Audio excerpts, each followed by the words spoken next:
Yo que no sé si Jan ya se acordará, pero cuando la primera entrevista, yo fui uno que tenía que hacerle una pregunta que digo, yo de aquí, esto no puedo irme yo sin preguntárselo. Fue, además, iba con estas gafas, por cierto. Ya aprovecho y me las vuelvo a poner. ¡Las gafas! Y como estas son las gafas de la conspiración, hace tiempo que no las saco, pero las tengo aquí todavía. Yo te pregunto, Yanje, hablando de la conspiración, ¿es verdad, tú que sabes de esto, como ya te pregunté en su momento sobre el reactor, o sea, el reactor, perdón, el acelerador, y eso que iban a provocar agujeros negros, que no iban a atracar a todo el mundo? Yo aprovecho y pregunto, ahora que has hablado de la energía nuclear, ¿es tan peligrosa como nos venden? ¿Es tan fácil que ocurra un Fukushima o un Chernóbil? No. No puede ser. A ver, no puede ser. Siempre me han dicho lo contrario a las películas de Hollywood. Parece ser que es muy fácil. Vaya, nos mentían. No, a ver, un Chernóbil no puede volver a pasar. Vaya. O sea, Chernóbil lo de Chernóbil fue un desastre. O sea, y fue sobre todo porque hubo muy mala gestión desde el principio hasta el final de cómo fue el accidente. La serie me parece muy buena. O sea, si alguien la quiere como referencia, está muy bien. La de HBO, ¿no? Sí. Entonces, también es verdad que esos reactores que ya no están, o sea, esos reactores en concreto tenían un problema de diseño, una especie de falla de diseño, que hacía que fueran más peligrosos y tenía ese problema de que se retroalimentaba la criticidad del núcleo. O sea, cuando tú tienes un reactor nuclear, lo que tú quieres es mantener que la reacción de fisión, la reacción por la que tú, un elemento que es muy grande, como el uranio, lo fragmentas y liberas energía. Entonces, en esa fragmentación, esa fisión, solo está inducida por neutrones. Y de cada fisión, cada vez que se rompe el núcleo, se liberan de media otros 3 neutrones que generan nuevas fisiones. Si tú eso lo dejas a lo loco, claro, de uno salen 3, esos 3 inducen otras 3, que salen 3, eso crece exponencialmente y es cuando explota. O sea, esa energía se libera muy rápido de golpe. Si lo que pasa es que rodeas esos núcleos, ese uranio, ese plutonio, ese combustible, de materiales que absorban neutrones, lo que pasa es que la apagas. O sea, si tú tienes 10 núcleos que sueltan neutrones, pero te los vas comiendo con otro material, al final no puedes producir más fisiones y lo apagas. Entonces hay un punto, que es el punto crítico, en el que tú por cada fisión dejas libre un único neutrón que induzca otra reacción. Entonces tú tienes como una reacción sostenida, de que no se te descontrola, y la criticidad en un reactor es el punto más crítico, valga la redundancia, es como muy sensible. Entonces, normalmente tienes un juego de equilibrio entre los materiales que absorben neutrones y, moderadores, y los moderadores que lo que hacen es que son neutrones sean más lentos para que sea más fácil para el uranio capturarlos y fisionar. Sí. Entonces, tienes que tener un juego entre los dos. En los reactores normalmente tienes unas barras de control que lo que hacen es que si algo va mal o tú quieres apagar el reactor o quieres reducir la potencia, entonces esas barras que van a absorber neutrones y van a apagarte el reactor. Vale. ¿Qué le pasaba a este tipo de reactores? No recuerdo exactamente cuál era el detalle, pero pasaba que cuando entraban las barras de seguridad, o sea, las barras que tienen que apagar el reactor,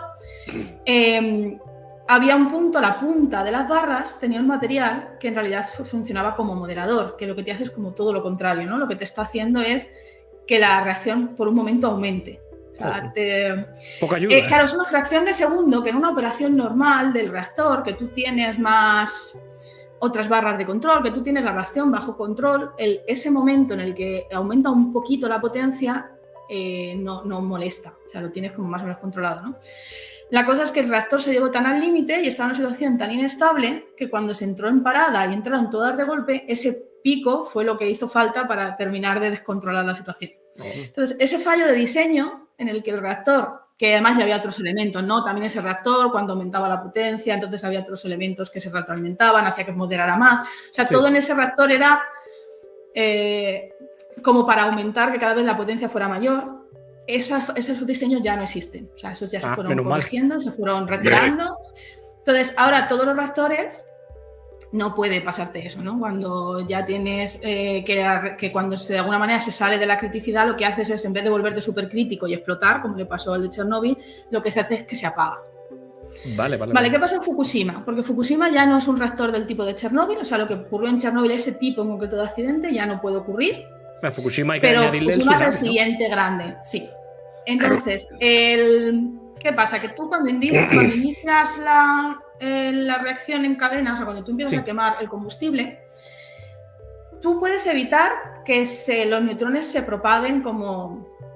El combustible en las centrales está como en barras. Claro, las típicas barras. Y esas barras están hechas como sí, barritas de uranio o de plutonio, normalmente son uranio, y tienes unos pellets que las barras están llenas como de pellets, ¿no? Como de pastillitas. Y todo esto está rodeado por circonio. Entonces, tú lo que puedes hacer cuando metes las barras de control es que una barra no se comunique con otra. O sea, que las reacciones, los neutrones que salen de una no lleguen a la otra y no sigan induciendo. Pero cuando ya has iniciado el quemar una pila, el quemar un pellet, eso no lo puedes parar, tú no puedes intervenir ahí. Entonces, hasta que esa pellet no se agote solo, eso va a seguir emitiendo. Entonces, los reactores, cuando tú los paras, siempre queda una potencia residual, que está en torno, cuando entra en parada completa, cuando yo hice los cálculos para Fukushima, era como un 7%. O sea, el reactor sigue funcionando un 7% de su potencia después de apagado. Y eso sigue así hasta que se consumen las pilas que ya han iniciado fisión. Vale. Que pueden ser meses. Tú normalmente cuando apagas un reactor, hasta que puedes intervenir dentro, se ha enfriado completamente. Si no fuerzas tú el enfriamiento, son meses lo que se tarda. Madre mía. Joder. Vale, entonces cuando tú apagas un reactor tienes que seguir refrigerándolo, porque sigue funcionando a un 7% de la potencia, no produce, pero sigue generando calor, tú tienes que seguir refrigerando. Entonces, ¿cuál es el accidente más grave que puede pasar ahora mismo en cualquier central nuclear? Que en el fondo es lo que también pasó en Chernóbil, pero bueno, en Chernóbil hubo un reventón, ¿no? Pero es que se te funda el núcleo. Y aquí hay un problema de terminología, que es cuando se habla de la fusión del núcleo. Fusión del núcleo y... Te refieres a fusión del material, o sea, que se funde porque por la temperatura. Vale. No es un término de una explosión nuclear. No, es que realmente el material, el núcleo se te funda. Y esto es un problema porque si el núcleo se te funde y el uranio se mezcla con el circonio y con los otros materiales, tú ya no tienes control sobre la geometría, no tienes control, no puedes intervenir para parar esas fisiones. Claro. Entonces, por eso es problemático que el núcleo se te funda, que es lo que... además, eso se crea como una lava que puede atravesar los blindajes y que eventualmente podría salir fuera de la contención. Entonces, ese es el principal problema. Madre mía. Vale, en Chernóbil se fundió el núcleo, por supuesto, se reventó la contención, se fundió el núcleo. Recuerdo la pata del elefante. Y lo peor es que el núcleo de Chernóbil es crítico. O sea, el núcleo de Chernóbil a día de hoy sigue fisionando como si siguiera activo el reactor. Por eso hay que seguir manteniendo la contención. Vale. Entonces, este es el principal problema de que puede pasar en una central nuclear. Por eso, cuando tú apagas el reactor, tienes que seguir refrigerando para que el núcleo no se te funda. ¿Qué pasó en Fukushima? Llegó primero hubo un terremoto, y inmediatamente los reactores entraron en parada. O sea, Japón está preparadísimo para los terremotos y los tsunamis, están muy acostumbrados. Y los reactores, además, Japón tiene muchísima potencia nuclear instalada y tiene muchos en la línea de costa, se pararon inmediatamente. Sí. Y entonces se arrancan unos generadores diésel que mantienen la refrigeración del reactor para que no se caliente.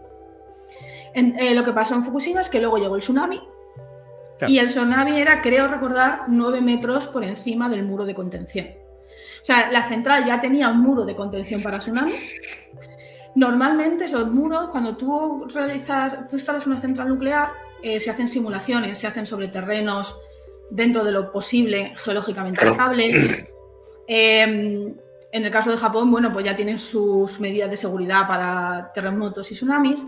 Y además, tú nunca instalas una central nuclear y te olvidas. Constantemente se van revisitando los cálculos porque aparecen modelos meteorológicos nuevos, modelos geológicos nuevos. Tú vas revisitando los cálculos y vas actualizando la central como le haga falta. Sí. Entonces, en su momento, Fukushima, además en las centrales nucleares, todo se sobredimensiona. Y de hecho lo que se hace mucho es también tener medidas de seguridad redundantes y tal. Bueno, Fukushima tenía un muro de contención para tsunamis porque era una zona propensa a terremotos y tsunamis que ya estaba sobredimensionada para los cálculos de su momento. El tsunami que llegó fue sin precedentes, fue histórico. O sea, nunca había llegado un tsunami de ese tamaño. Lo peor es que sí que se habían hecho simulaciones nuevas que predecían que tsunamis así pudieran ocurrir y ya estaba proyectado una ampliación del muro. Oh, llegó tarde, coña. No llegó a tiempo. Entonces, ¿qué pasó? Que el tsunami realmente lo que arrasó en Fukushima fueron los generadores diésel. estaba en una zona inundable, los generadores diésel se inundaron, entonces el reactor de Fukushima se quedó sin refrigeración y empezó a aumentar la temperatura. Al aumentar la temperatura, se evapora agua, el agua que genera vapor, que genera presión, el circonio también empieza a reaccionar. En general se libera muchos gases a la vasija, a lo que es el reactor. Sí. Pero en Fukushima, además ya aprendemos de los errores, ya se sabía lo que había pasado en Chernóbil. Cuando se vio que la presión del reactor aumentaba, se decidió por liberar esos gases, que eran radiactivos, pero no tanto como si el núcleo queda expuesto. Entonces se liberaron esos gases para evitar que la vasija explotara. Entonces, en Fukushima todas las emisiones que hubo fueron controladas, o sea, se sabía lo que se estaba emitiendo y por qué se estaba emitiendo. Y entonces el accidente no tiene nada que ver con lo que ocurrió en Chernóbil. El reactor en su momento se siguió refrigerando, llegó un momento en el que los bomberos refrigeraban el reactor con las mangueras, pero claro, hay que tener en cuenta que es que el país había subido un terremoto sin precedentes, o sea, también los recursos estaban muy divididos, o sea, estaba en una situación de emergencia el país entero.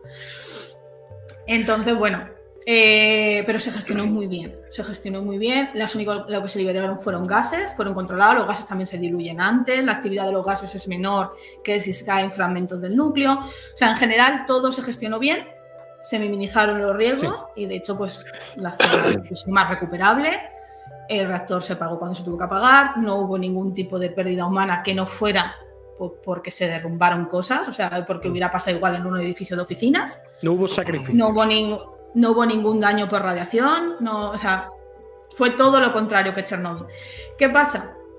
Que las escalas de los accidentes nucleares se hace por la escala INES, que se tiene en cuenta pues si el accidente solo afecta a la central, si afecta a los alrededores, ¿no? Entonces como el máximo grado del accidente es el INES 7, que implica que haya presencia de radiactividad fuera de la central y que además creo que es que haya más de un reactor afectado, no sé cómo, hay una serie de parámetros que tanto el de Chernóbil como el de Fukushima cumplen, aunque los accidentes no tengan nada que ver.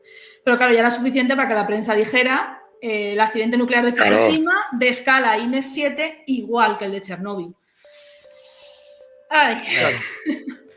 Bueno, que el núcleo se quedó expuesto. El núcleo no se quedó expuesto, como sí ocurrió en Chernóbil. Lo recuerdo tristemente por la serie. Que lo que se ve y lo que ocurre es tremendísimo, porque lo que se libera no es, es incomparable.